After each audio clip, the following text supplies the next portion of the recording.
Hi everyone, welcome to this special bonus training where I'm going to cover how to test programmers. In this video, I'm going to show you how to test programmers that you want to hire for a project. When Gonzalo hires a programmer for a project, there are two different methods he uses, depending on the size of the project. The projects are categorized as either small projects or big projects. A small project is something that can be done in a couple of days or less than a week. A big project is more involved and usually takes several weeks to complete. So first, let me go over testing and hiring for small projects. For small projects, Gonzalo only outsources to a freelancer website, mostly Odesk. All you need to do is just look for someone on Odesk who has already done the type of project that you want and invite them to apply for the job. For example, if you need some WordPress database programming done, you can just do a search for that term, and it will pull up all the contractors that have worked on those types of projects. You can also search by the specific programming language that your project is in, and find contractors that way as well. As far as testing goes, you don't need to test freelancers when hiring on a per-project basis unless you really want to. You can just look at the applicant's profile. In the profile, you can see the work history and feedback, the portfolio, the skills test results, and other information.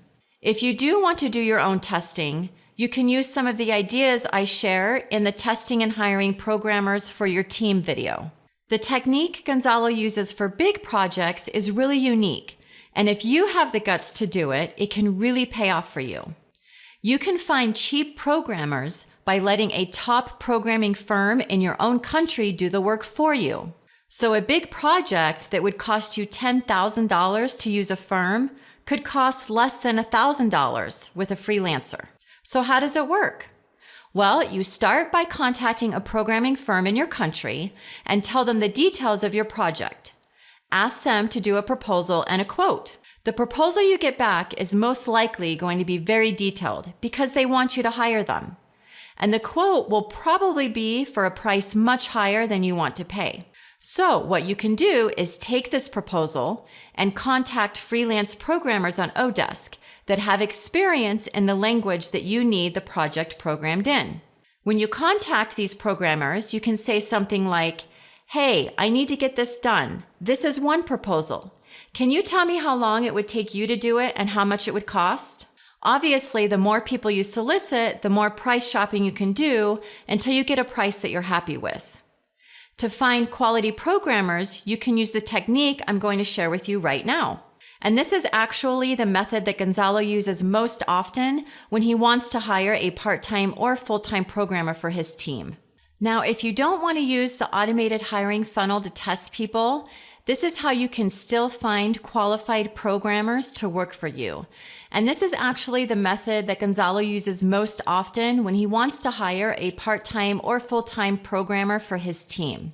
So all you do is you go to the Odesk Skills test page, and you do have to be logged into Odesk to see this page.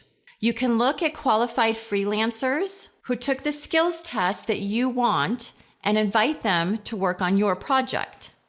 The great thing is that these programmers are already screened and tested for you. Once the results page comes up, if you want to narrow down the list of candidates some more, there's some more sorting options that you can choose from.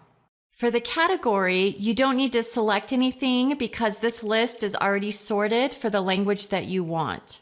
For the feedback rating, just choose your preference. If the hourly rate is important to you, adjust the slider to match what you want. For hours billed and last activity, just choose your preference. If you want a programmer from a specific location, you can choose that as well.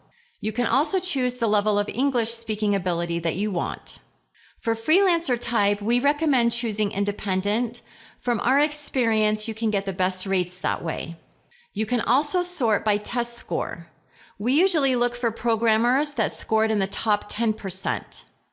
Once you've narrowed down the list with your specifications, you can contact the programmers that interest you directly and invite them to work on your project. For big projects, you can definitely use this method to find programmers to solicit if you have a proposal and a quote from a firm or a company, like I discussed before. The last thing I want to cover is how to pay programmers for projects. For small projects, Gonzalo usually pays 50-50. 50% of the project cost up front, then the remaining 50% when the project is delivered to his specifications. For big projects, he uses a milestone payment of 25, 25, 25, 25. 25% of the project cost up front, 2 payments of 25% when the programmer reaches certain predetermined goals or phases in the project, and then the remaining 25% when the product is delivered to his specifications. So that's it.